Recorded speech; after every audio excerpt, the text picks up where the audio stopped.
So on that future citizen recognition. Good idea.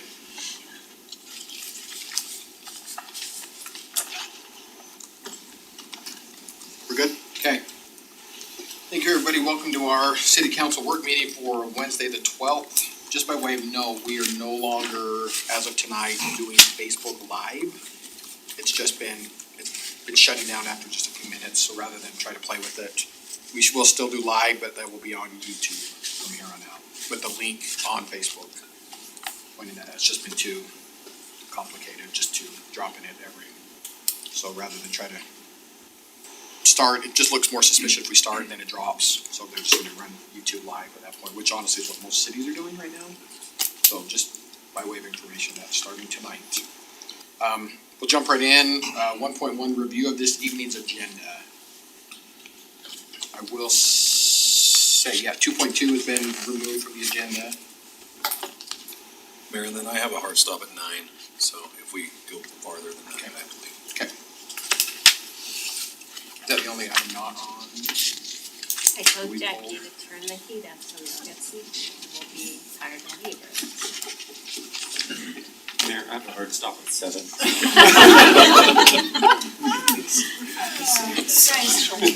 Getting this down, huh? We do have a closed. I'll see you in this. What was the other item that we did? Did it get pulled before the agenda came in? It was the, No. 2.2 is, 2.2 is- we're pulling 2.2, there was another one, it was the, We have points out off this, so we may have pulled it before then, there was something before. I'm trying to remember what we talked about. Okay, I don't see it on here, so. I do think it's worth maybe you and I giving a brief overview on discussions we've had about FIDs in general. Yeah, we could. We don't necessarily need them here to give their presentation on what they're applying for, but we've had a couple meetings throughout the year that we haven't really reported back on. There hasn't been a whole lot, but. Okay. Maybe that could be done during either council reports or. Did we pull that? Yeah, 'cause Yeah. Okay. So do it during your report then, I guess, during the general. Okay. That was removed at the request of the developer. Okay. Future agenda items. Reluctant. I don't mind adding more to agendas, but I know that you've probably gotten at least a couple calls. I've gotten several emails, and in each of the residents saying, we know that you're working on it, but I want to add my voice to it.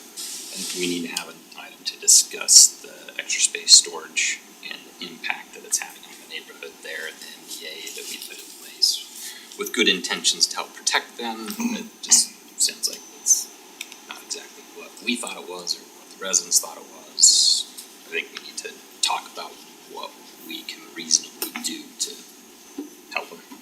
Yeah, I agree, and if it's possible, I'd love to see that in December, just simply because that'll be my last council meeting, and I was definitely part of those negotiations and working with that, and I just wanted to have another. Yeah, that's part of the issues. This started years ago. Yeah. I think you and I are the only ones that were here starting to finish. I think our final approval was only a couple of years ago, but it started well before that. Yeah, and just viewing the pictures and seeing that, yeah, I definitely don't think that's anything at all what we'd envisioned when that approval was made, so. We were talking about the crash gate, right? I've heard crash gate mainly. Well, I mean, The sidewalk so lighting. expectations that at least I feel we gave was that there would be no access to the neighborhood. And then we would mitigate the effects that it would have on them from the building size and lights and, all the normal things. So I'm not saying that I'm looking for us to have a solution in the next meeting, but Yeah. I think it's reasonable for us to have a discussion about the key points and possible solutions that go from there. Agreed. Absolutely. Yeah, it was certainly not gonna, when I saw the pictures, I was like, yeah, this is not. Well, contracts are one thing, right? If we can't hold the developer or somebody accountable to what's not in the, I've said this before, all that matters is what's in writing. writing. But I think there's a different level where I feel that we as the city gave a certain expectation, so I think we need to look at what we can do on our side. Yeah.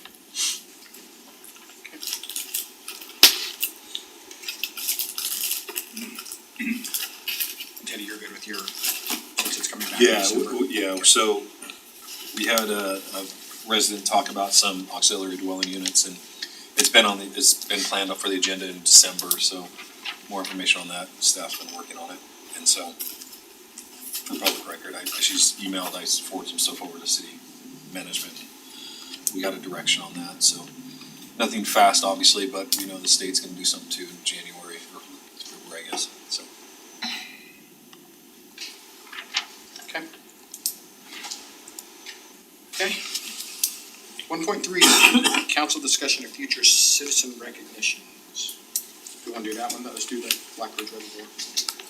I can bring that as a Oh, presentation. that's, Okay. please, yeah. Okay. I'll put it under presentations, you stuff. Okay. Then I do have a nomination, and we did get one here for, it says, Harriman athletes represent Team USA in Germany, 4 local martial artists from Team Justice Martial Arts in Harriman are representing Team USA this week by the WKU World Kickboxing and Karate Championship in Germany. Oh, that's cool. So, I don't know if this came through, we'll have to check and see if that's done, and then, well, can you follow up and invite them in and find out how they did? We can invite them in. I like it.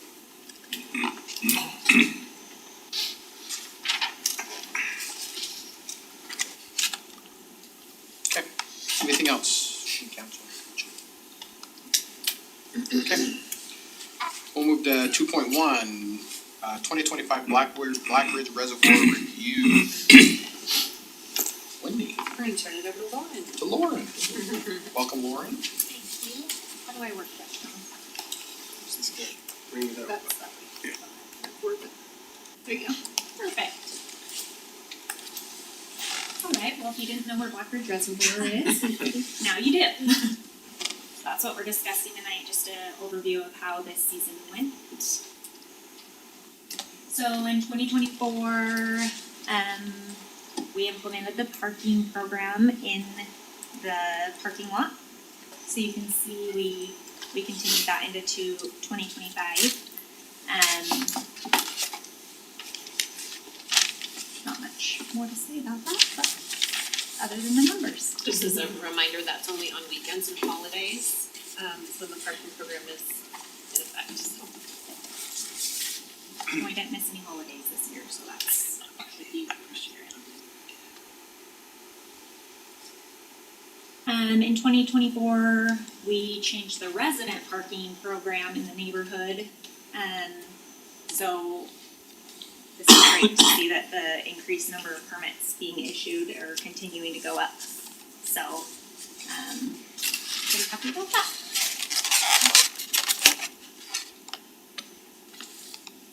And then we can continue the pavilion rental program that we implemented last year. We had a few less rentals in 2025. 3 of those were canceled. Sorry, there would have been 9, but 3 cancellations due to the closures that we had in August. Why do you think there was a decrease in the amount from 14 to 9? I don't have an answer for that. We kind of, do you think it's due to the parking, did we limit how many parking passes? There is a limit. There's to a the no number of limit and parking. stuff like that, maybe that impacted it a little bit. And we did increase the pavilion rental Rental fee fee. quite a bit. Yeah, that's right. So I remember we made some changes, but that's what the 2, huh? Yeah. They got less parking spaces and they had to pay a little bit more. Yes.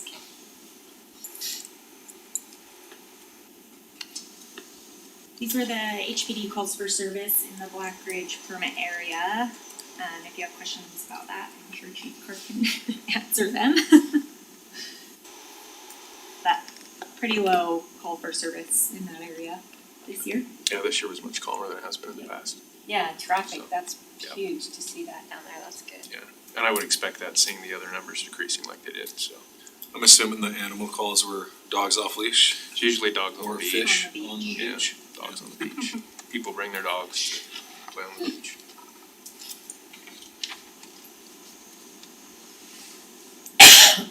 And these are the tickets issued. That's impressive. Huge. Much calmer picture. This is painting. Yeah, really. These were our staffing costs. 23 is gonna look just a little bit skewed because we didn't have our Blackridge costs split out into their own budget and department. So we've done that in 24 and 25.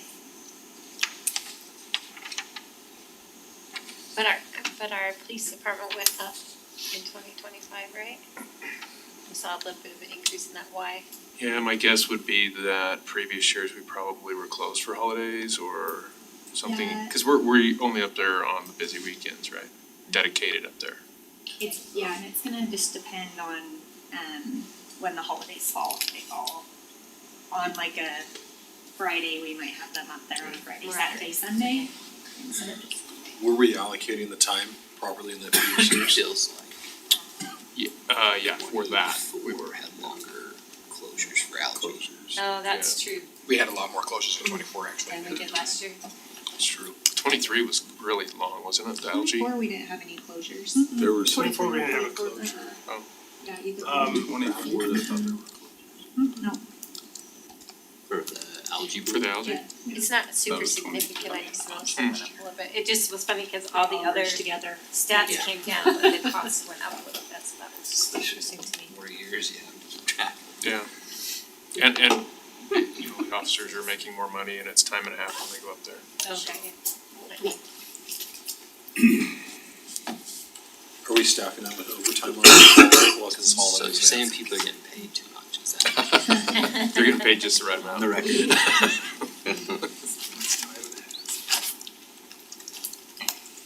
So But that's just, it, sorry, say it out loud, or that, I mean, whether If whether it's it's overtime, them, it's time and a half. yeah, whether it's them or They're any other, let's see, that's the thing with that stuff, isn't it? Especially weekends and holidays. And the goal is to prevent the people that are on duty from the rest of the city from having to respond there, right? That's the ultimate goal. Sure. To And on those- maintain level of service, Yeah, yeah.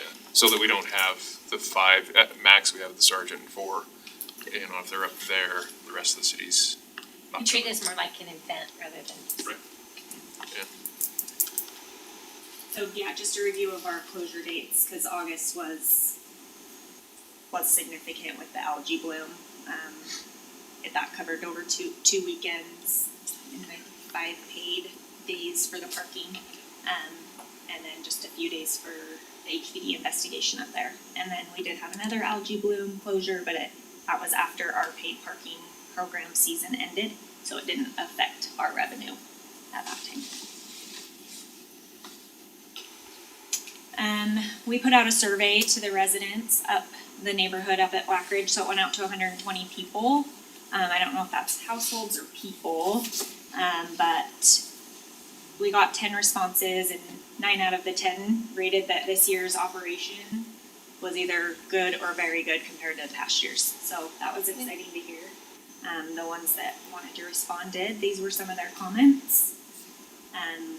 So I think they're appreciating what is being done up there. Even on the group me and stuff, I didn't see, last year was good, there wasn't a lot of complaints or anything like that, just a few issues here and there, but significantly less problems. Yes. And this was some of their comments of things that they feel we could adjust or improve on, so.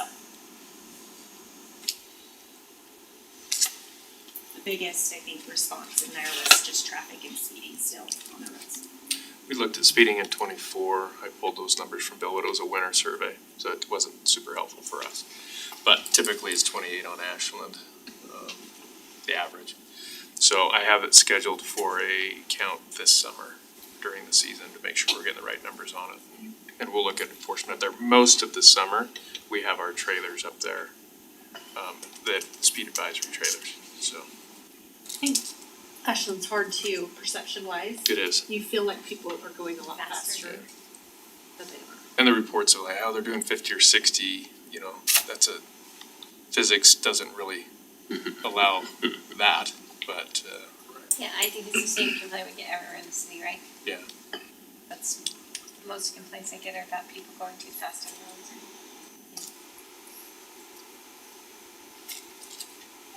That's all that I guys have any questions or wanna make any changes to 2026. No, just clarify, it was interesting, the numbers, we do subsidize it a little bit, you know, our parking doesn't cover all the expense to operate it, but less than before, so that was a great change. And, we're not paying any extra, and I assume, well, I talked to Nathan today about that, I just wanted to make sure, because in the past, we talked about adding additional treatment to the water so that it helped with the swimming, and we opted several years ago not to do that anymore, so the cost to treating the water is not anything different, whether they play in it or not, because it's just treated as a secondary water system. Yeah, the only reason it's increased is because of our water use may have increased, because it's based on how much water we put in the reservoir. So it's gonna fluctuate a little bit, but the rate in which we eject it essentially has stayed the same. We would do that regardless because it's a secondary system. No, I think that was a great change. So overall, it seemed like it was a lot quieter. Problems, definitely not as many big problems. I'm assuming on the parking, the paid parking is part of it, but we also increase the fine, right? If you go back to the slide with the, you don't have to go back there, but with the sign, we increased it to a reasonable amount that would be a deterrent. I imagine that. For the parking tickets, yeah. And we, I'm planning to give, council an idea in maybe the first or second quarter of 2026 on the new parking program through the civil process. So that you can kind of see how that stacked up to work, and that will tie in a lot to this. Perfect. Yeah. So our total revenue of 50,000, or sorry, cost of 50,000, that encompasses every aspect of police, response, parking. Yep. Oh, okay. And then I don't know about how the park stuff is broken out, but our Blackridge budget with staffing is about 59,000, approximately 59,700 for this season with staffing, but I don't know if that includes, I know it includes supplies, but I'm not sure about park utilities and that stuff. No, those are being covered in the Parks Okay. Department. Yeah, so that brings up an O&M question on the park playing equipment, that other structure up there, what does that look like? The playground? Yeah, it's in parks, I'm sure, but. Yeah. 20 years of life, usually have a structure. They've replaced several components of that over the last couple of years. They cost far more than they used to. I know. And eventually, I mean, just like the other playgrounds that we're replacing, you just can't get supplies anymore. They just quit making supplies. So eventually, all of our playgrounds will go through that process. And I guess then you just have to make a decision whether you're gonna take it out or. And what goes back in, Yeah. Any changes we'd like to make then? There's always the question of, do we need it? Is it amenity or is it something else? So that's always a question in the forehead. Especially with what happened this year. It's not that it's super hard to prevent without the proper equipment, utilizing that, but I think we always need to be looking at it for sure and seeing what changes we should make or what we have to do. I think we all obviously acknowledge the drowning, that was tragic, it's super tragic to lose a life there. I know, I have some family that are lifeguards and in a lake that's dirty, somebody goes under the water, even if you have a professional lifeguard there, they have a really good time of finding them. So it's that's why it's swim at your own risk, is because there are dangers associated with swimming in that type of water, those type of circumstances, so. I don't know what changes are available if we wanted to request that, if we have it, I know swimming, if we have a fishing or a small wading area or a small area segregated for paddle boards or something closer to shore, or it's not out there like a buoy system or something, I don't know what that looks like, but I wouldn't be opposed to looking at some of those options.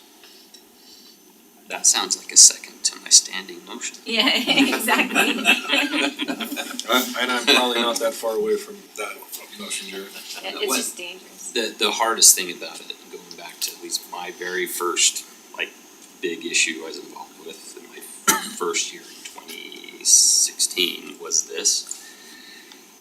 And I think it remains the same. right? The biggest issue there is that people treat it like it's a swimming pool.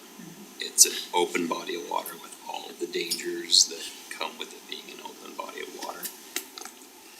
And just with all the improvements, it makes it seem like that. A lot of the feedback we got even in that survey is we want you to, we've had that suggestion a million times. The city needs to put lifeguards there. It's not a swimming pool, right? So I'll always maintain that I don't think we should allow swimming. There's a way to use the park and use the beach and whatnot. I've drawn pictures before, right? Put a buoy, a line across, right? Says, you know, no one, right? You can wade in this area, but no swimming, etc. Beyond that, you can't stop people from doing dumb things and not saying, but at least putting that there. At very least, I think that we should increase signage, not just swim at your own risk, but this is an open body of water, right? The water is not treated. There are known contaminants. I mean, Temperature changes and that kind of work there. however we wanna word those We things, have that there are. really long signs up there. And nobody- The key is wearing a life jacket and personal responsibility, right? I mean, And that's hard because it's this perception that because it's such an improved amenity Yeah. that it's hard for it seems like it's common sense, but it's hard for the public to distinguish, right, where is the line of responsibility. And some days that water's smooth as smooth and it's perfect, and then the wind picks up. I it's can't, just cold. I can't Yeah, imagine. the temperature change and it really changes your body as you move out into deeper water, the Yeah, temperature is different. So that would be my only suggestion is maybe think about signage and the messaging on the signage and how many of them that we have or What would a differing. buoy system look like, or something across there at a certain depth or certain distance, or? We can. I mean, you can look at it, the challenge is we don't have anybody up there enforcing it, so I don't know how you put it up and then they just ignore it. And then they're mad because you don't enforce your rules. I think that for me, doing that at least, it gives a heightened awareness to people who otherwise wouldn't think about it. Oh, they're not supposed to swim. You're not supposed to go past there. We have staff get a price on it and just budget to everybody, see what it. And we have time, so that's what's nice Yeah. about this. Just a suggestion at very least to try to help people with what should be common sense. And I agree for years. But okay, Nathan, just look at the price and that'll probably determine a lot of what we can do too. Have you gotten feedback when you increase the price of the pavilion rental? Cause is that $200 for the rental then? It's $300 for residents and $400 for non-residents. I mean, that's really steep. Does that cover costs or is that above and beyond? Most of that was to cover the parking stalls that comes with Oh, for okay. the day, cause we take and reserve that 10. And then, some of it was maintenance. Cause we were doing half-day rentals, beforehand for less money. I think it was $50 for half-day rentals. So we made these full-day rentals only and only on weekends and holidays. And then if it's not rented, you can use them just first come, first served. I mean, it's far more than like renting a pavilion anywhere in the county, right? Yeah, oh yeah, and even in our city. Right. We're the only open beach water in the But county. again, the biggest part of that is the parking stall. Oh yeah, Daybreak would be the other one, Takes away. Daybreak said no water contact. Daybreak does not allow you to swim at all. Even at that beach anymore? They used to be able to wade years ago, and I don't know if that's still true. No. It's no water contact. It's been a while since I've taken my kids there. Yeah, I knew they opened it for the triathlon, but It's they, open for paddle boards and kayaks Yes. and canoes. If you have a pumpkin patio, giant pumpkin. and a lot of that was We to were not in kind of there. maintain some order with it, right? It's a big body of water. Let's look at a buoy system, just price it out. We can look at it on the first of the year. So let me ask you this, we're talking about a buoy system, Strict To restrict swimming to just swimming. certain parts but of, what about paddleboarding, canoeing, kayaking? Board sports. cause that was actually the issue, wasn't swimming. That's true. Yeah. There's more. I mean, you can I would rather see big signs about wear a life jacket and maybe, I don't know about liability, but like, We- like a This place where isn't people the could, sign. and have life jackets that people could pick up, you know? There's a group that actually does life jackets and stuff. They were at one of our farmers markets, I can't remember what they're called, but they're about swimmer safety. I just don't know what, Having had boat launches with those, the only challenge is they start to wear if it's a volunteer group, you're having to call them constantly, hey, these vests won't work, or they're torn, or damaged, or people steal them, take them home. Open it up, it just feels like the more we offer like that, the more liability we take on too. It just feels the like we more should say, resources we look, provide. swim at your own risk or no swimming, one of the two, but I think that we should just keep ourselves out of the. I wonder if it's a push notification on the parking app too, if we can do that. Anybody that parks gets a push notification that says, here's are the risks, please. The complexity of the enforcement for that whole process that you're describing becomes the dog and leash conversation, right? Either you do or you don't. And if we would be up there a lot, because if you let them into the water, they'll be all the way into the water. Yeah. And if you don't let them into the water, it's much easier to enforce that. So I think it's really the goal of this body to determine what you want out of that body To be of water. clear, what my suggestion is at very minimum, increase signage awareness, warning open body of water, right? Risks of, Drowning. All the nasty risks of things. entering we- this water. This is not the sign, we have some other signs Yeah, we posted. there's some good signs there. The bigger one would be That's the kind of the buoy line. Past this My point, my it says. suggestion would be no access No water past this contact. point, right? Because if you allow something, you're allowing everything. You can't really say no swimming, but you can paddleboard. Well, you're gonna fell off my paddleboard, and how do you enforce it? Like, Yeah. it's just, Are you it's either, past no entry right? You can't go past this point, right? I will say that Daybreak's been successful in letting them use vessels, which is a paddleboard or anything else without a whole lot of water contact that I've seen. Do they have But it a is warden or limited do they to- have a guy walking around? They have a private security company that manages it. And or it's did. limited to their residents. And it's limited to residents, right? And lake hosts, HOA does hire lake hosts to monitor. That's not open to the public. Are you thinking not a limited buoy to like things, so it's a little 25 feet different out too. or 30 Yeah. feet out, something? Well, the argument has always been, we've improved it, right? We don't be wasting money. My counterpoint is you can still go there with your family and enjoy the beach Yep. and splash around, right, to knee height or whatever. But once you go beyond that, then you have all the risks that we've seen. It is at your own risk and common sense, but people don't have common sense in a lot of situations, and there is a blurred line with this because it's an enhanced amenity. You're not rolling up to The county pool. yeah, to a lake, and that's all it is a lake, right? We've improved it to be a great amenity, but it's hard for people to distinguish between that and it being a pool that's monitored. So such as lakes and stuff, I've seen it where they rope off a swimming area, so motorboats and other vehicles don't come into that space. I don't know. I mean, people go to Jordanelle, I mean, I don't know, I would hate to see paddleboarding leave there.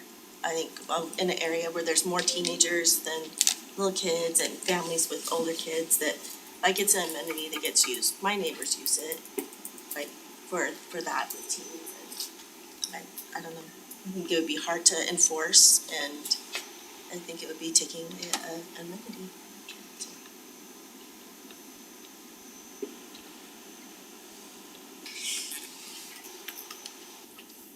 And so Okay, we'll we bring can back all the a things. price.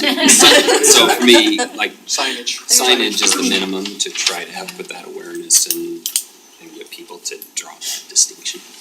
I did like that idea, that push notification, though, that's a good idea too, if you park in there, you get a notice, hey, Yeah. swimming is, yeah, cause then that's right in their face, they see it, it's a great idea. It's not our app though, right? It's It's theirs. Guidance app, so. You can it's not- ask, Yeah. We're checking. Okay. Always a fun discussion. Thank you. Thank you, Lauren. Okay, we'll move to 2.3, city status report for October. Trevor? Good evening, Mayor and Council. council. What is, I didn't promise, John's pulling it up.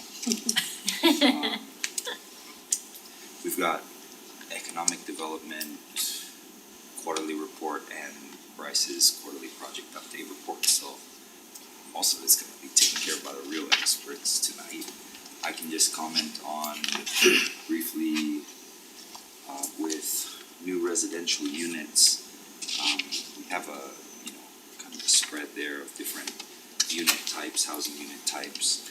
We may see a revision on ADU numbers going forward as we kind of smooth out the reporting process of what, when in the process are we actually reporting these ADUs, and that's just gonna be part of a larger ADU discussion I'm gathering, and so more to come on that. So the cool box is the first one that shows the 15 permits issued this year versus 2 last year for commercial development, so good job, commercial development, it's pretty cool. Yeah, thank you for pointing that out. Good job. She'll talk about it. I'll also just draw your attention to the fact that, and everybody knows this because we're all part of it, we're moving into higher sales generation rates in the coming little bit. So we will keep an eye on exactly how high those are going forward, and draw some attention to that as we move through the end of the year and into 2026. Any questions or feedback? No, but I could have saved my comment to the very end and segued it, Cassandra. It's always next time. Thank you. Thank you, Trevor. Now we'll segue to Sandra for a quarterly economic development update. Back to back our graduates today. That's right. We're big old graduates today.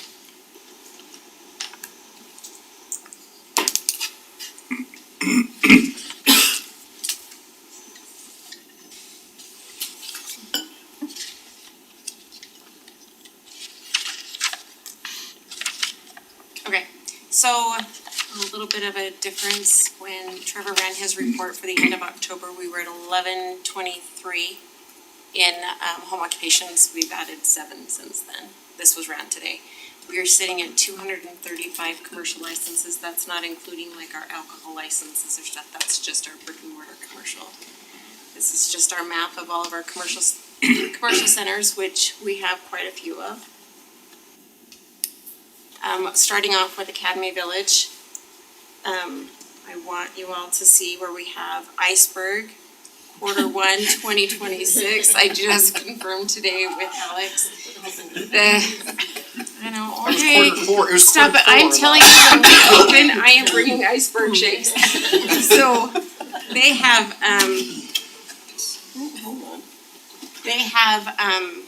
partnered with a franchise in Idaho and somewhere else that they're going to do this franchise here. And the development team that they work with, Alex said, is amazing and fast. He said that hopefully being done by the end of March. Stop laughing, it's gonna happen. Opening April 1st. So, yay to that. And they gave you a year, April 1st, in a certain year. April April 1st next year. Okay. Isn't that Q2? It's also April Fool's. Well, no, because they're gonna finish first quarter. Oh, and then we'll open this, okay. Listen, The I fact almost they gave you a erased year. it off of here. That is April Fool's Day. Jared, How long, we've been thinking this was going to open we are moving on. 32 We are years. moving I'm on just past pointing out Iceberg. that I think you're walking into several traps. We're hopeful. It's gonna happen. It's gonna happen. Okay, K-Cook Station is nearing completion. They'll open the end of this year. Fizz, we actually have licensed. They ran into a few things, but they are opening as well. Salt City Tacos, they're getting close as well, so we will have 3 opened by the end of the year. We have ribbon cuttings scheduled that I'll send out as soon as we have the final date on those. We have opened our Rose Creek Animal Clinic and Starbucks, so if you haven't visited our Starbucks down there, it's pretty cool. We did have conversations today talking about the hotel is moving forward. We have had 7-Eleven and Quick Quack DRCs, so those are happening as well at 5:39. And the apartments look awesome. They're And Shelley sent you all an Shelley email sent that out. about a tour sometime in January, so. First quarter, that's good. That's good.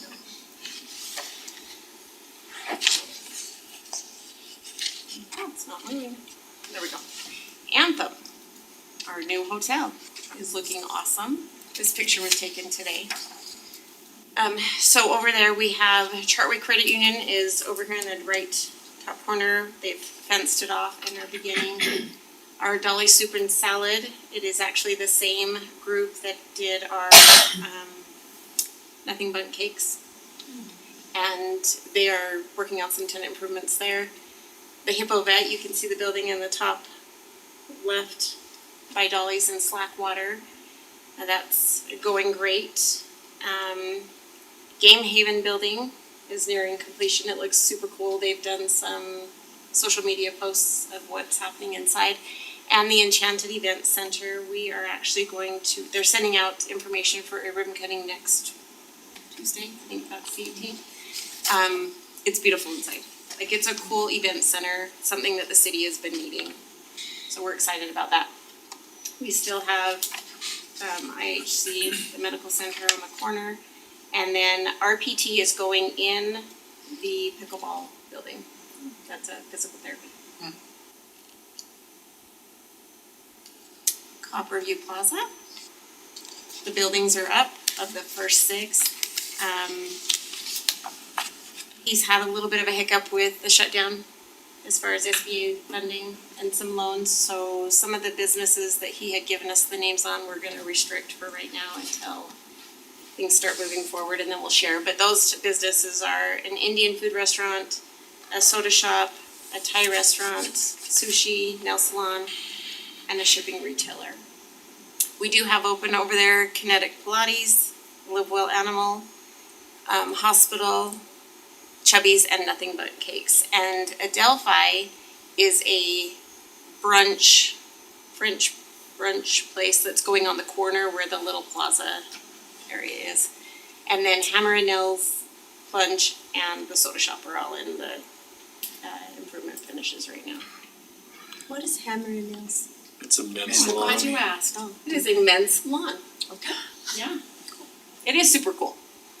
The Hammer Boulevard commercial, this is by 7-Eleven. Who laughed? No, I got kicked by somebody. We have a Carnita restaurant coming in and a Sukasa Market. Sukasa Market, I believe, is gonna go back in that back corner where the big pile of dirt is. And then we've recently opened Galaxy of Games, Real Hot Yoga, and Warner Dental over there. Town Center, one of our biggest projects right now. You can see the walls up on our new Trader Joe's. They have the upper trusses almost ready to go in the mezzanine. Went fast. So fast. I know, it's super cool. And then obviously Target in the corner, we have Zuli's and Cheddar's going in. You can also see the, I don't know, those footings on the, what'd you say, building A and B? Buildings A and B have the wall, the first one has the walls going up, the other one has the stem wall starting. Cheddar's is gonna be standalone, right? Uh-huh. Out front, one of the paths out front. Yes. And so this is just, in fact, Eric and Bill are tired of me because I make them go out and take pictures weekly because that's how fast it's changing. And the So Target fast. plans are approved, so they'll probably start construction first quarter. So this is an exciting commercial center. Okay, so Midas Crossing, I've got them all grouped into one. I'm gonna have to start splitting them up. This is a picture of the shops on Main. We've got Zion's, Discount Tire, and then this is the development that Jared Osmond and I don't know who else is working with on this one. But these buildings are before different retail buildings. And then on the crescent piece is Black Clover. And then the auto mall, we have our Mr. Generous Auto, which is starting soon, and Toscano's and the 3-tenant shell building right there by Garage Grill. So a lot happening. We did talk to the developer today, and they are working with a Mexican restaurant on one of the other pads out by Quick Park. So hopefully it's just in discussions right now. And then we just opened, obviously, Zions Bank and Beto's. Jack in the Box is in front of garage. Yes, that's still happening. They own the property, so. Down at Rockwell Landing, this is our beautiful big Axia building. On this end right here, we have B&T LLC. They are a manufacturing for firearms and bullets coming from Florida. So they are taking up just, how much would you say, Blake? Not even 100,000 square feet. Yeah. So we still have the rest of that to fill, and, you know, we're sending businesses as they come to the developer. And then on the other side, back where we have the other buildings, we have Main Street Meats, Colonial Flag, and Salt Lake Excavating. We did just open a Livy and Kate, which was a home-based occupation, went into retail over by the printing. This is the studio business. We have our storage units. I don't think we need to talk about them. And then there's an office building as well. And then Teton Commercial. This picture's actually old because a lot of that has been changed. So we have the Haven Event Center, and then the other building will house medical, dental services, personal services. They've also got plans for a fast casual restaurant, and then some talks are happening here soon with a new gas station, C-store on the corner. This is a list of all of our new businesses that have opened, I think, since it was May or June, which is a lot. And currently I have 45 businesses on my board that are in the process. So we will have quite a few happening here in the next little bit. Lane's Chicken's opening November 17th. They took over our Carl's Jr. building off of 134th. Improvements look great. It's gonna be It's nice. gonna be nice. Thirst is opening on the 21st. We have their ribbon cutting on the 24th. They have been doing amazing with their social media. And then, like I said, the Enchanted Event Center will be on the 18th. I don't know if I have it on your calendars yet, but I will. And I just wanted to say the businesses have all made comments that they appreciate the response they're getting at the ribbon cuttings. And I appreciate those that are able to take time out of their day. I know it's during the middle of a work day, but those that are able to come and help support our businesses is huge, so. That's it. Rockwell. I know I brought this up before, and it's a bigger lift, but we look at the sales tax all the time, which is great. There's a lot we could say about that part, but I really would like to see an analysis of the property tax on the commercial lands, right? Because there's a difference between what we receive from an empty lot that we've done a good job zoning and preserving. That's really our main involvement in that process. But then no matter what the business is, when there's a building there and that value increases, the property tax is what helps offset the costs mainly to public safety, right? So it'd be good to see an analysis of that, where what we expect to see and going into our kind of budgeting, financial planning of that. But we also have to take into account the larger areas, say the Target and whatever is great, but we had, in order to get them, we had to give half of the sales tax away. But it does generate the property tax that helps with other things, so it goes back to the idea of balanced land use. It's not just about the sales tax. Some of those service-oriented businesses help bring people in and support the businesses where we get a retail sales tax, but they all produce the property tax that goes towards public safety. So I'd like to see more of an analysis on that and how it affects our budget planning for the next, say, 5 to 10 years. might even play into what you were talking about before as far as just growth itself isn't gonna keep up with our police department, but maybe if we start feeling the difference between those things and understanding, you can roll that into. You know, at the last meeting when we talked about it, our share of commercial properties is very low compared to our neighbors. We have mostly residential, so we can look at that and see, you know, different commercial buildings have different value. Larger office buildings, of course, have more value per square foot of land because they're multi-stories than, say, a gas station. But we can put something together and show you kind of what it was, assuming we can find this, what it was before they built and then after, so. I think the first report will be the hardest one to put together because where do we draw the line? And then after that, we could give an update. Here's the. And now that we're starting to see a lot of these things have things come out of the ground. And quite a few of these are in CDA areas, and so there are a lot of that property tax increment is actually going into that CDA to pay for My that. point, right, is that, It ends at some point too. so I just think that needs to be, we need to analyze that and have that short-term and long-term plan that incorporates it. That's gonna get.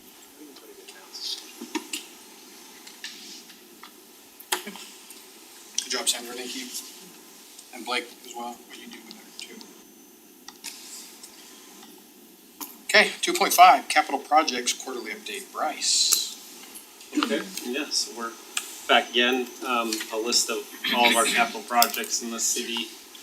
One thing that we added this time, so that the council and the general public could see, is we always had how much are all the projects costing, but we added the last column here of how much funding are we getting outside of the city to build these projects. So that's credit to staff, to council, to development, in helping us find these other ways to fund these projects. That can be through the federal government, that can be through the state, the county.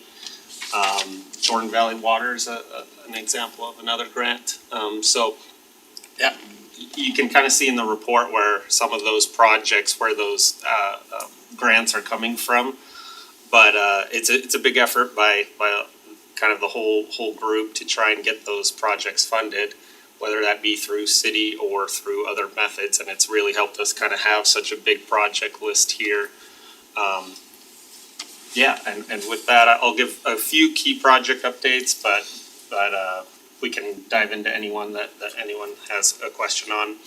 So Wide Hollow Trailhead has started, and the grading has, we're well into the grading at this point. We got a report from our project manager a couple weeks ago with pictures of the staircase challenge going up the mountain is starting to come through. And it looks awesome. And if you kind of round the side there, if you look up at the mountain, you can actually see those steps up the mountain. So it's kind of cool to see those. 7300 West going north from Harriman Main Street, essentially all the way to where Harriman Boulevard and the U-111 realigned will all kind of meet up at the corner of Olympia and the Rio Tinto annexation area, or not our annexation, but in the South Jordan area.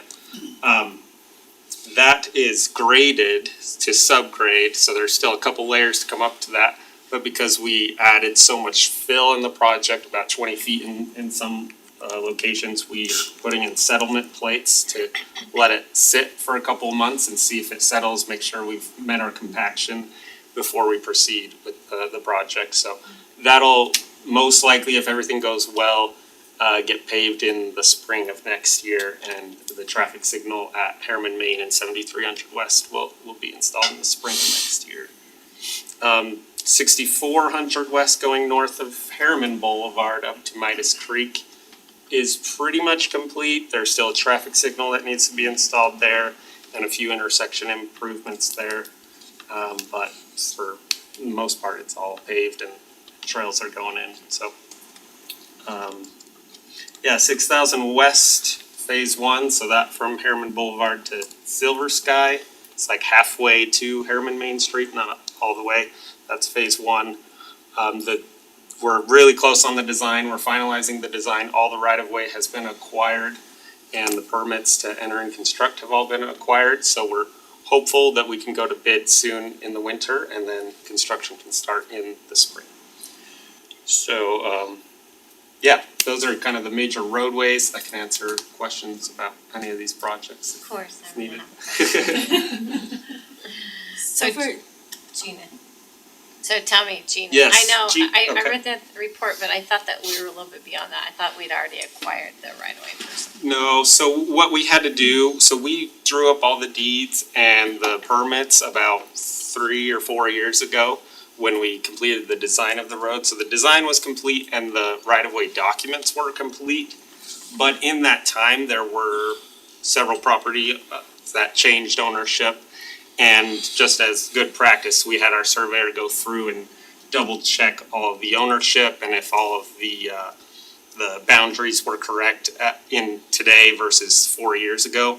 So that took a little bit longer than we anticipated, getting the surveyor on board and then having them go through each parcel. So that's been completed. We are in the process of getting our right-of-way agent out there and talking to the residents. It's just in contract approval right now, going through our process. So just because I get asked about this almost daily, Yes. what's the time frame on that? Cause people are scared that if I'm no longer in this seat, that it's gonna go away. Yeah, so it's really dependent on how right-of-way negotiations go. We like to have that nailed down before we give a final construction start date. So depending, we were hoping, and we are still hoping that right-of-way can occur in the winter, and then we can go to bid in the spring. That's, a 3-month time frame, but that depends on if we're able to get the right-of-way. Sure, and I've told them that, I guess, on our part, the right-of-way acquisition is waiting on us to get something approved, so how long is it gonna take for us to get that approved? Yeah, they're just the contract language is going back and forth on our legal teams and their legal team, so hopefully not too long. God, how long is that gonna take to get approved? 2 weeks, 2 months, how long before we get that contract going so we can get it? I don't think it'll take very much longer, so, we seem to be moving forward pretty quickly. Thank you. Was there a treatment or something we were gonna do prior to that or during? Yeah, so Jess can speak a little bit. There was the treatment that went down spring. It was in early summer. Sorry. I can't remember the month, but yeah, we did. It was a type of dust suppressant, and so we did that late spring, early summer. And so that was done earlier.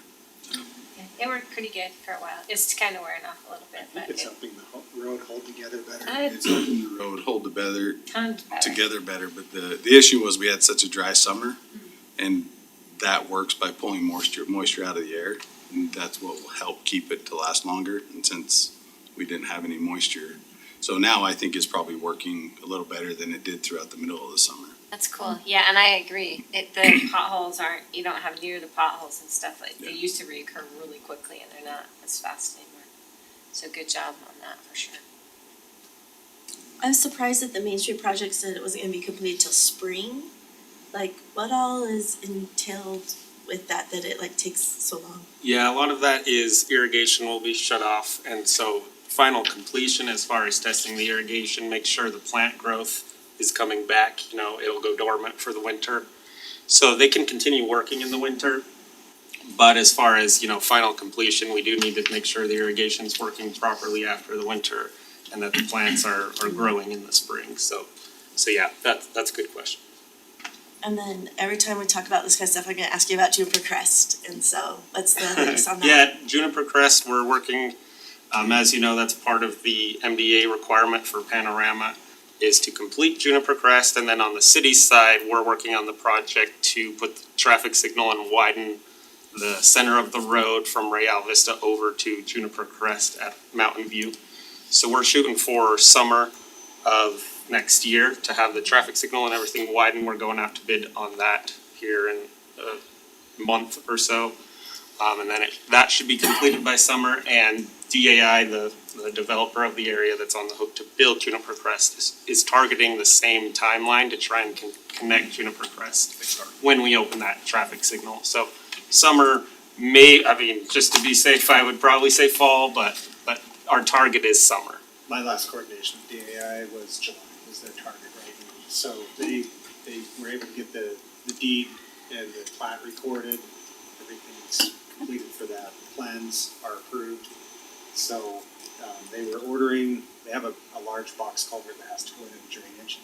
So that was getting ordered last week, and that was the thing, they said, if we wanna open in July, we've gotta be able to get the clearance to order this box. So they ordered that, they got the clearance, so, everything's on schedule right now for July. Okay, and close enough that some of the variables are settled, right? Yeah, I think the biggest challenge was getting the right of way all tied down in the deeds, and that, you know, council acted a couple months ago on it, and it's just taken, there are a lot of property owners involved and lots of strange things with how some of those deeds were written back in the day, and so it just took some time to get that done. I think longer than any of us thought it would. And there were some of the entities that made changes to what they want, and so I had to go back and negotiate some of those things that are not under our control. So. That's like the number one question I get, right? Yeah, we get it a lot too. Sure. Along with that road is, also the installation of the trail and the landscaping along the Greystone project. And so we discussed that with them last week too. So things are moving quickly with DAI right now. They're trying to pull it all together now that they have the property issue solved. Thank you. A lot of moving parts up there. For sure. Okay. Any other questions for Bryce? Okay, appreciate that update. Thank you, Bryce. Okay, we'll go to 2.6, Public Works Facility Needs Assessment Review. Justin? Move the clicker here.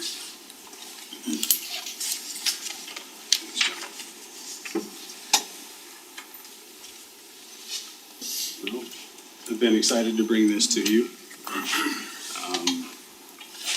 So earlier in the spring, February, March is when the council approved us to move forward with the programming and schematic design for the Public Works facility, basically expansion out at the existing facility at Butterfield Park. So we worked with Galloway consultants to work through this. I won't go through all of this. I redacted a lot of kind of more dull. I can send you the whole thing if you want, but just to get through this and at least let you see and get a good idea of what this will look like. This is basically all the people that were involved. We had city management and then, you know, the Public Works Department managers that were involved through this process to develop this needs assessment. We went through and used the GSBS kind of as a baseline that we did back in 2020, 2021. There was a lot of modifications that we made through there.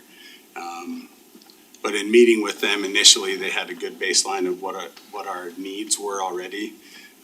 So the needs analysis portion didn't take very long, but working through the design and things that we'll get through was the bulk of what we worked on with them.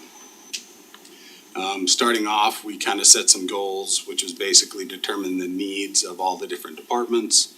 We went and did a tour of Sandy City's Public Works Administration Building, their Public Works yard, and then their construction of their new fleet building, which you can see the photo of there on the right. We also went to Bluffdale City. They have just completed the construction of their Public Works facility that Galloway designed. So we went and toured that facility and was able to get some good insight on the do's and don'ts and what we want and don't want in this facility. And then these are the departments that will be housed out at the Public Works facility. If you recall, the last design had events that would be housed there, and then also the public safety had a component there. Those two were not included in this schematic design and programming, but all the rest of the Public Works departments were. As we worked through this to try and keep costs down to where we could try and construct within a reasonable dollar amount total, and then also meeting the initial needs that the departments needed. We separated this out into two sequences. It could be spread out into multiple sequences, but the first sequence or phase would be the administration building, the fleet building, and then basically the site improvements that would be needed for those two buildings. And then the other facilities there, the vehicle wash bay, our Vector station, which is for our storm drain department, relocation of the evidence yard that's there, fuel island, and some of those other areas. Those are put into sequence too, but as I mentioned, we could move forward with all of them or any number of them moving forward. We do have them tentatively planned on the site plan, as you'll see as we get a little bit further.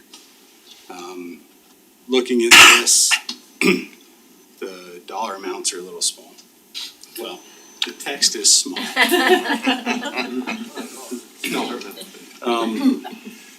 So essentially, like I said, the administration building and the fleet building were the two main components that we were looking for.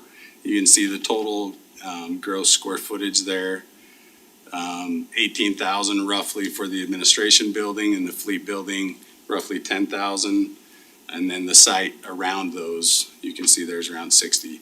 As a comparison to what it was with the previous design, we were around 30,000 square feet for the administration building and about 15 or 16,000 for the fleet. So we've reduced them both by about 30% by going through. Some of the other things that we did, some advice from Nathan was, let's look out 15 years, 20 years. Let's not look out for build out because we don't know what things we'll need in 20 years. So I thought that was good advice, which helped us to be able to scale this project back, but still plan for future and for future expansion at the yard. So since I can't read that.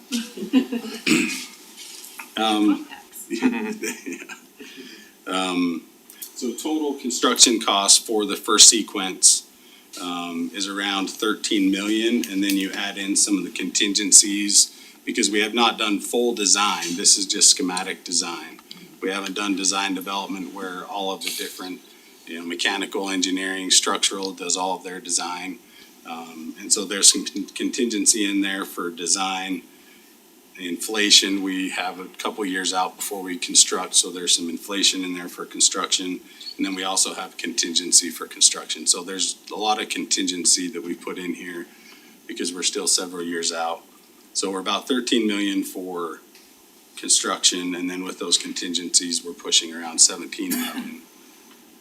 So there's some fluctuation there. And then when you look into the soft costs, which is your architectural and engineering for the final design of the site, your furnishings and fixtures, IT, testing, some of those things, it brings the total up to about 18.4 million. That's for sequence 1. For sequence 2, which is all those others, total construction is around $10 million, and then with the contingency and soft costs, we're pushing around 15 million. And this has an inflation factor that pushes us out till around 2030. Now, that was just an estimate. We don't know when that'll happen, but we're like, hey, just push it out and give us an idea on what the cost would be in 5 or so years. How much relief do you get by just doing sequence 1? How long does it stretch you out to get back? So if you're okay, I can talk to that when we Oh, get yeah, sorry. to some of the site plan, and then I can explain some of the efficiencies we gain by. Perfect, thank you. Now, obviously, it'll cost more in the future, but Sure. it does allow us to give us more time. Plus, again, in 5 years, our needs might be a little bit different. So this is a summary of the needs assessment.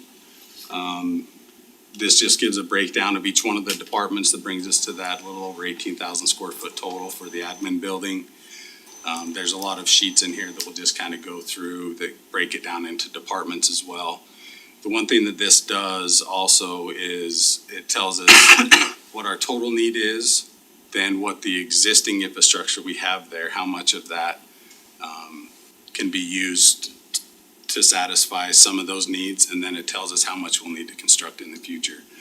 The existing, we've somewhat assigned to departments, but it doesn't need to be assigned to departments. We can, as we construct new buildings, we'll be able to move people around, which makes sense. But this just gives us a total square footage of what the need is. compared to what our existing facilities are. And there's a little more of a breakdown there on the bottom left on comparing what our different spaces, conditioned, unconditioned, covered storage, uncovered. So that's a little more of a breakdown there. So the existing facilities will be able to come to use. As we build sequence one, we'll be able to use some of those existing facilities as those new buildings will open up space in the existing areas. And these are just a breakdown. So if you look, and I'll just explain, and then you can look at this on your own or we can go through it. But this top section is office space, and then this bottom section in those departments is what the other uses are, like your outdoor storage or indoor storage, your workspaces.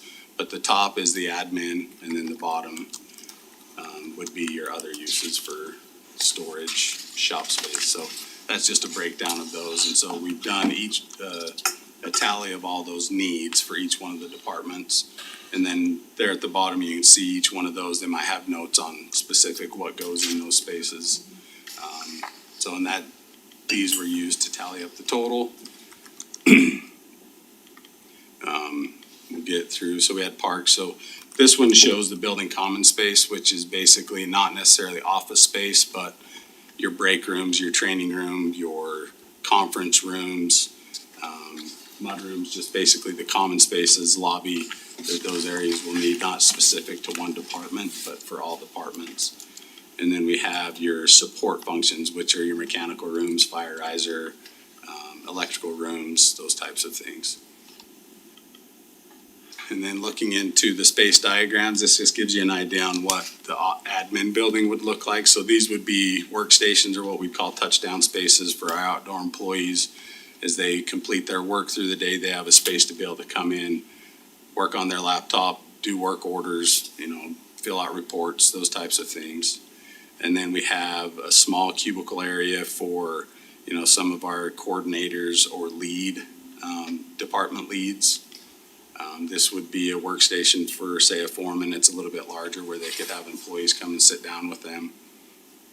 And these are just workstations. And then we move into a small private office, which would be for a manager. The private office, which is a little bit larger for a director position. And then this is just what a small conference room might look like. It'd be 12 to 14 people. And then a large conference room would be around 20 to 24. And then we'll look into the site layouts here. So this is what sequence one would look like. And so essentially we're building it on the lower portion of Butterfield Park there. It's coming. No. It's coming. No.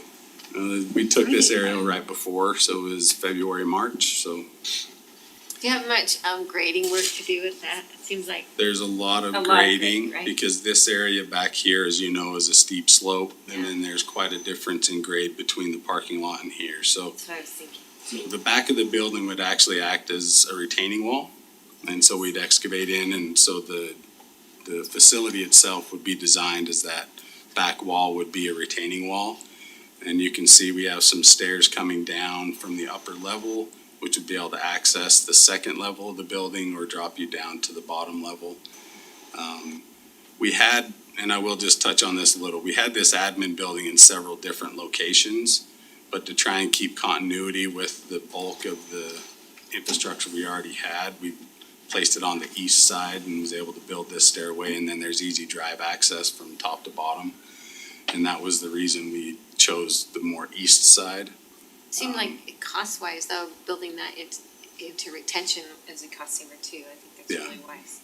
Even if we did anything over here, we would likely do retaining walls to open up the space so that we're not losing a lot of space to slope. Yeah. So even if we moved a lot of the other functions to this side, we'd likely do that. There's a retaining wall right here, which will separate the level of the fleet parking lot to the upper parking lot, and then this drive access would be at the same elevation as the parking lot.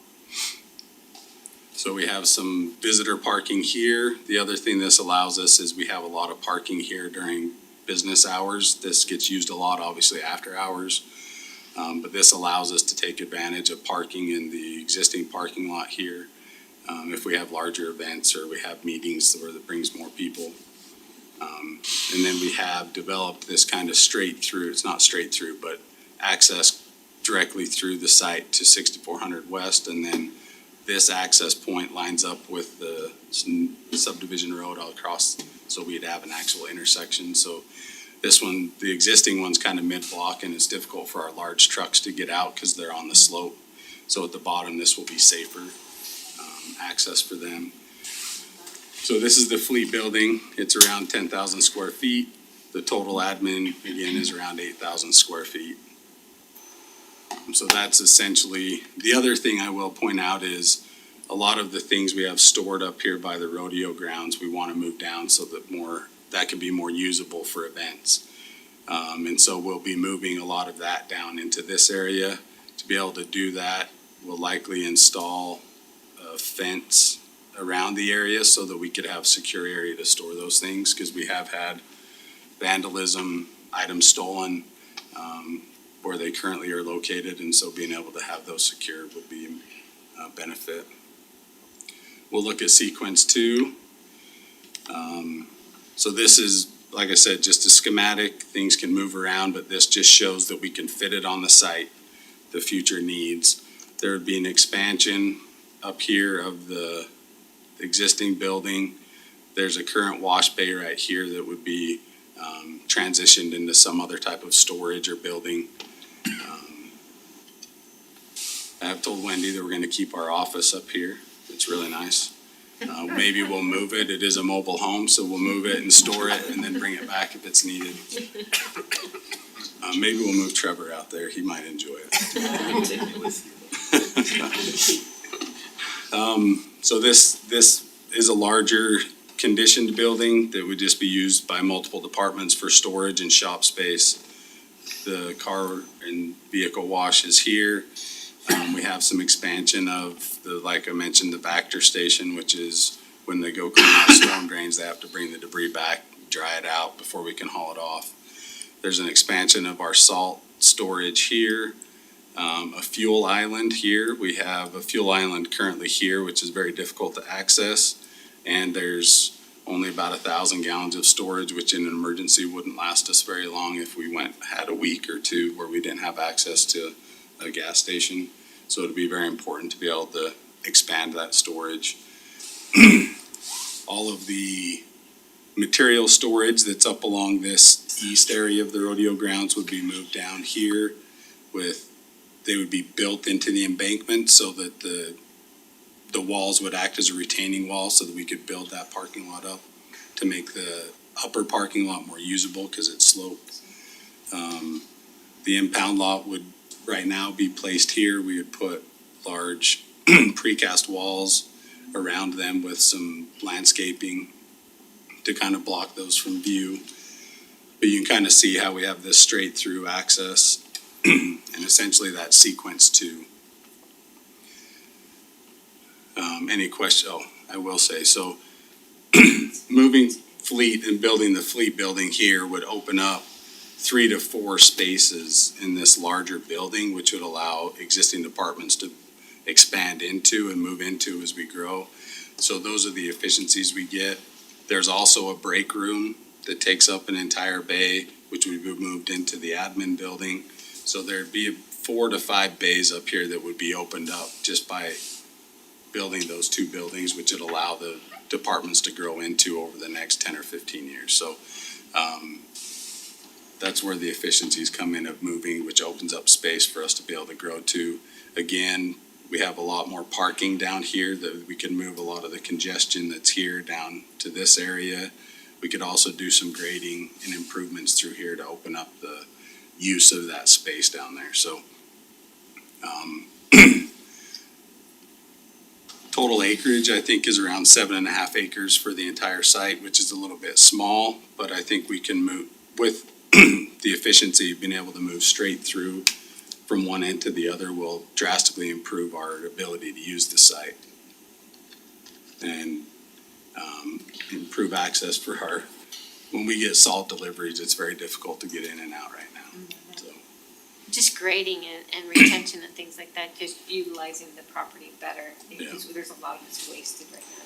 Yeah, and it will make this upper parking lot a lot more usable because we'll be able to level out the slope. Now we'll get into the buildings a little bit. As I mentioned, there'll be a retaining wall here, a landscape buffer against the parking lot. We'll likely do some wrought iron fencing so it doesn't look like a fortress against the parking lot to make it look open. Do some nice landscaping. Thank you, sir. This is the lower level of the Public Works admin building. This is where most of the common space is. So we have our front entrance, so this is east on the right side. You have your lobby entrance here. We have a large conference room right off the lobby, so it's easy access for meetings. The training room is here, so if we add larger events, it's easy access off the lobby. They don't have to go through secured areas to get there. This is the admin area, so as people come in to do business with the city, they're right off the lobby. We have some restrooms, and then we have an access point which gets us into a secured stairway to the upper level. And then we have some storage space up in the front we have construction hydrant meters, which we currently store up here. This would give storage and allow them to be rented out at that location. Through here is our locker space and employee restrooms, the break room, and then this is your mechanical and electrical and fire riser room here. We have some changing rooms and a shower here, and then a larger storage area here. We have our mud room coming in off the Public Works facility so that we can try and keep the facility clean.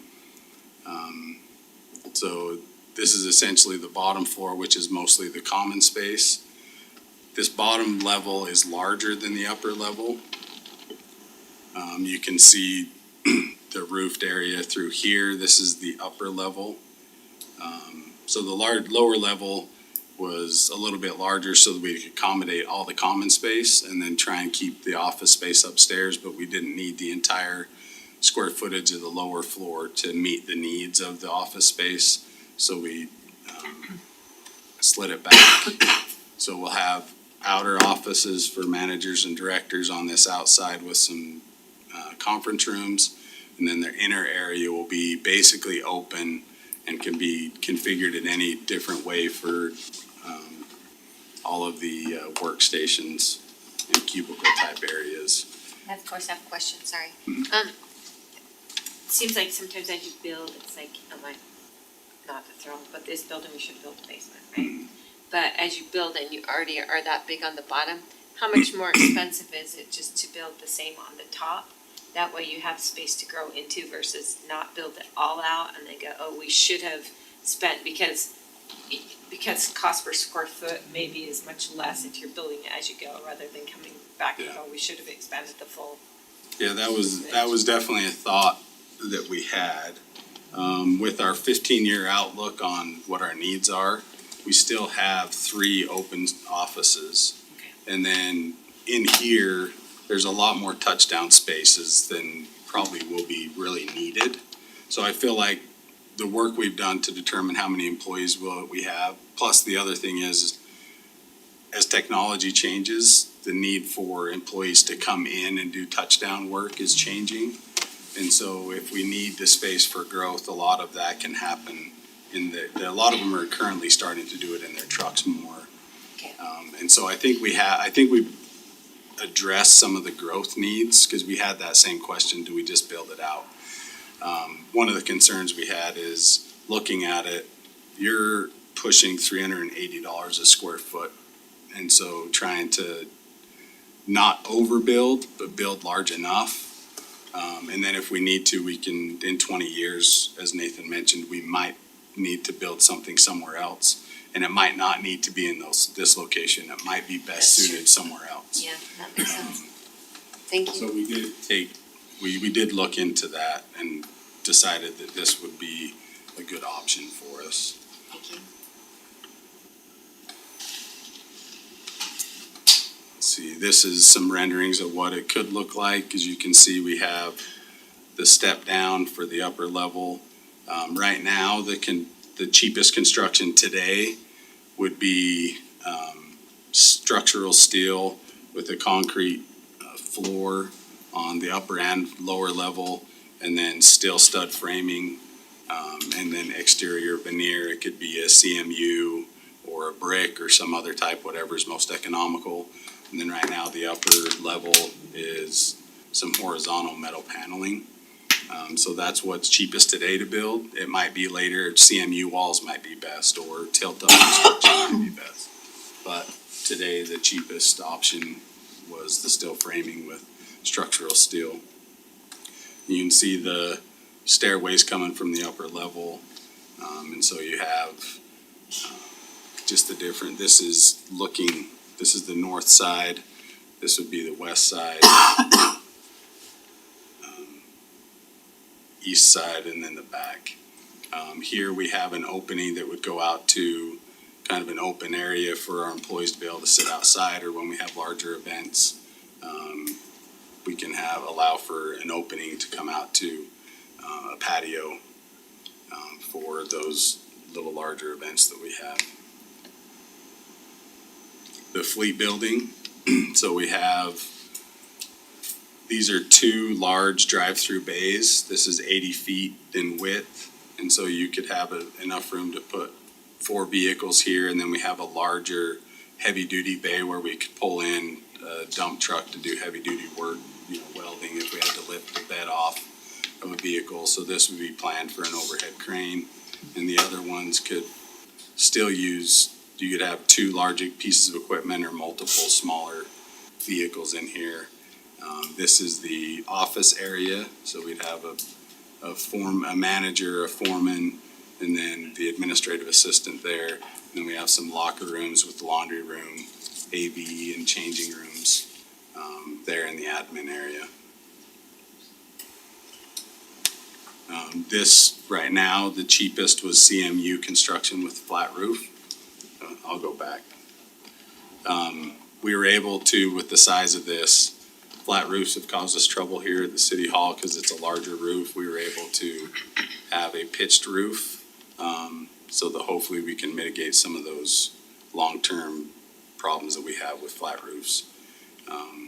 But on this little bit smaller building, it was a little cheaper to go with the flat roof, plus the height of the building, because we need the height inside the building to be high enough. Flat roof made the most sense. We have some windows for light, like I said, CMU all the way around, and then we have the lower level admin building here. Do you have cranes and hoists and whatnot inside there? In the large heavy bay we will have, so on the front side, you can see we have 3 doors, and on the back side, we only have 2. This bay over here would be a large heavy bay that would have an overhead crane. And then we'll have lifts. We didn't do pit because that's not the safety, and then the drainage issues and things like that. So we'll have lifts in the other, in at least 2 of the other bays, so that we could lift vehicles, and the other ones will just be pull through.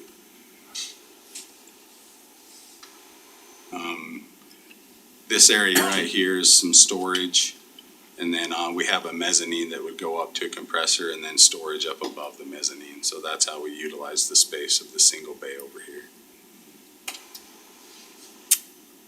Let's see, and I think that's it. So overall, I think, by being able to look into the future 10, 15 or 20 years, as Nathan suggested, I think was a good option. It allows us to be able to grow in 20 years to what the needs are at that time. And, the costs being around 18 million for the first phase, just looking for any thoughts or suggestions on changes we might have, and then if you feel comfortable with us moving forward, working to try and put this in the CIP in the future, and work with Kyle and Nathan to see when that makes the most sense. Just say, this is so much better than the last presentation we got on the public works. This is reasonable, and it's very methodical. I went through all this stuff, and you guys have done an excellent job of really trying to assess needs versus wants. And so I just applaud the effort that's went into this. It's very good. And utilizing the property that the city already owns, better utilizing it, because a lot of that's wasted right now. So I just say excellent job. Are you pressed for space right now, or is this like totally just looking out in the future? We are Bulging. overly pressed for space right now. Yeah, we had this initial, looking at the public works facility, we started in 2019, 2020. And then that got put on hold because as Sherry mentioned, it was, it was a little overzealous at the time. And so stepping back with some direction from Nathan was able to get us to this point. And I think it makes a lot more sense this time around. Thank you, and I'd love to take a tour of Yeah, our current happy to. facilities and understand a little bit more what's going on.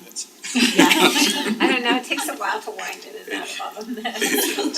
Just You get ever one you ever there. play the game where you have to move the colored car out with all the other cars? That's what their parking lot looks like. It's You have to go in there Morning and and every every employee evening, appreciation now. Gets a good It's like Tetris, getting in and out. It's cozy. challenge. It's cozy. And I'm hoping it will look better. The reason I push them on how long, in my experience, every time I've come in a building, oh, it's a 40-year building and they're 10 years into it, it's the wrong thing or it's never gonna meet it.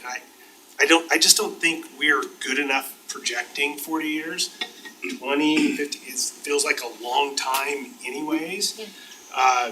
But then I assume at that point, if the individuals who would benefit, the taxpayers at that point can decide what they feel like they need.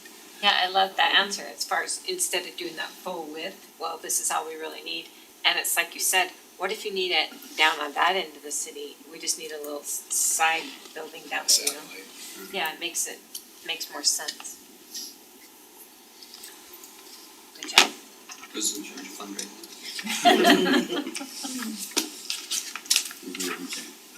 Appreciate it, Justin, thank you.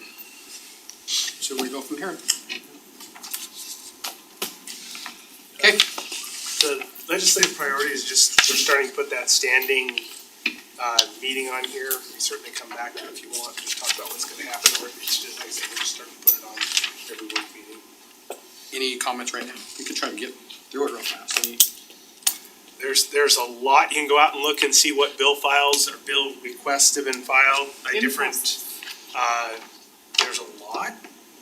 I think they like to set records every year, so they're gonna try again. We made the mistake as citizens of allowing them to hire more drafting attorneys. So there's a lot more bills that are coming out, but you can go see that. We've started meeting internally to talk what do we think this session is gonna look like, and we do have those, we're scheduling with some of the legislative leadership to come out here and actually see what's happening in Harriman so that they don't perpetuate the idea that everything's 1 and 5 acre ranchettes and we've never allowed anything, so. I think the biggest discussion, or thing that I'm hearing about and I'm reading about is detached ADUs. As you know, that's been a topic here for Harriman, but, that is gonna be probably one of the bigger land use issues. I think there's gonna be a consensus on detached ADUs is not a bad thing. If you can plan for it the right way, the issue will be infrastructure, impact fees, and lot size.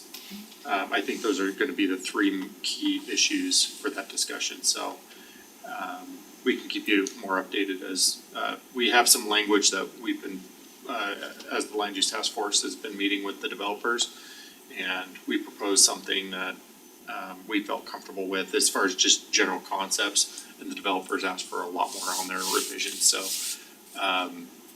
So we're not seeing eye to eye, and that typically means that a bill file will be opened and we'll see a pretty extreme example at the beginning.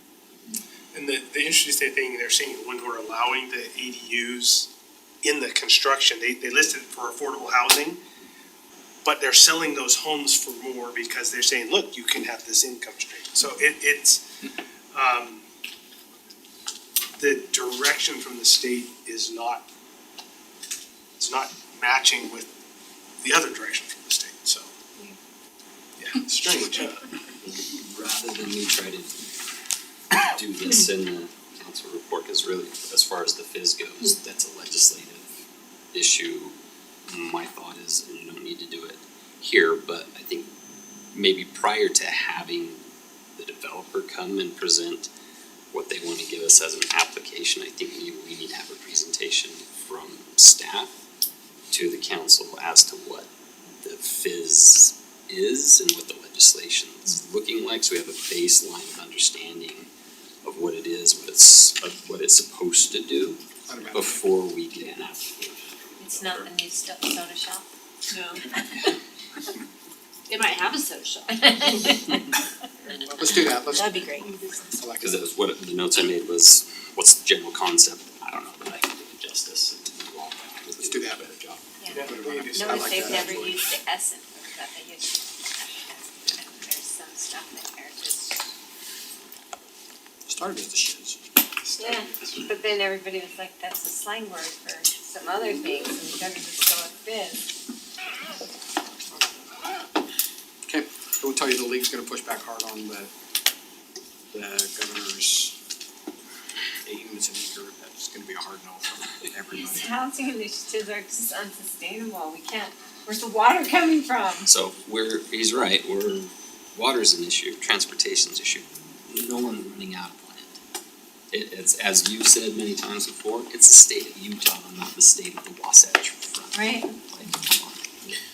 We talked about the point briefly at the sewer district board, and their assumption is about 500x of usage to what we were getting into businesses, so. So that's doable. Oh, gosh. Oh. It's the same with water, I mean, this is just. Just like the federal government, the state legislature knows best. Okay, look for motion to adjourn then, we got through work. Make a motion. Adjourn. All in favor? We coming back again? We do have close, yep, we do have a There close. is LPC on Monday. Yes, LPC Monday.